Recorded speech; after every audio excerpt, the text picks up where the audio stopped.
There is a room, right now, that no human being will ever safely enter again.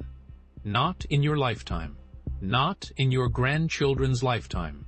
Not for the next 20,000 years. It's not sealed because of a monster, or a curse, or a conspiracy. It's sealed because of something far more dangerous. Something we built ourselves, and then lost control of in 90 seconds. This is the story of Chernobyl's Reactor 4, and why it will outlive every single person watching this video. April 26, 1986. The town of Pripyat, Soviet Ukraine. A routine safety test at the Chernobyl nuclear power plant goes wrong in the worst way physically possible for a nuclear reactor. At 1:23 am, Reactor 4's core overheats in a runaway chain reaction. 2 explosions rip through the building. The 1,000-ton steel and concrete lid covering the reactor is blown clean off, like a bottle cap launched into the sky, exposing the radioactive core directly to the open air. It becomes the worst nuclear disaster in human history. In the chaos, firefighters and plant workers rush toward the burning reactor with no idea what they're actually facing. Many of them die within weeks from acute radiation poisoning, a death so severe their bodies essentially fail from the inside out, cell by cell, over days. Soviet authorities wait 36 hours before evacuating nearby Pripyat, a city of 50,000 people. Residents are told to pack for 3 days. They never come back.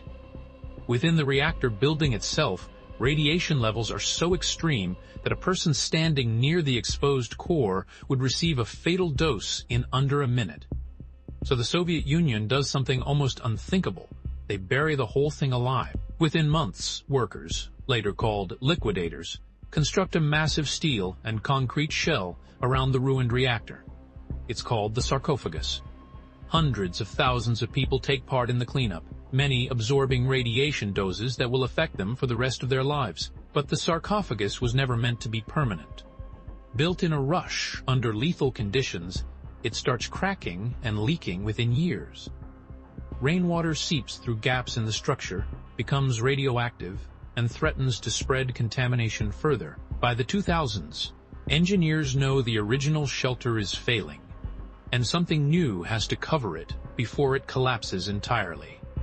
Enter one of the most extraordinary engineering projects on Earth, the new safe confinement. It's a massive arch, taller than the Statue of Liberty, wide enough to cover a football field, built not on site, because the radiation nearby is too dangerous for a long construction project, but nearby, over months, then slid over the entire reactor and old sarcophagus on rails in 2016. It's designed to contain the radioactive remains for at least 100 years.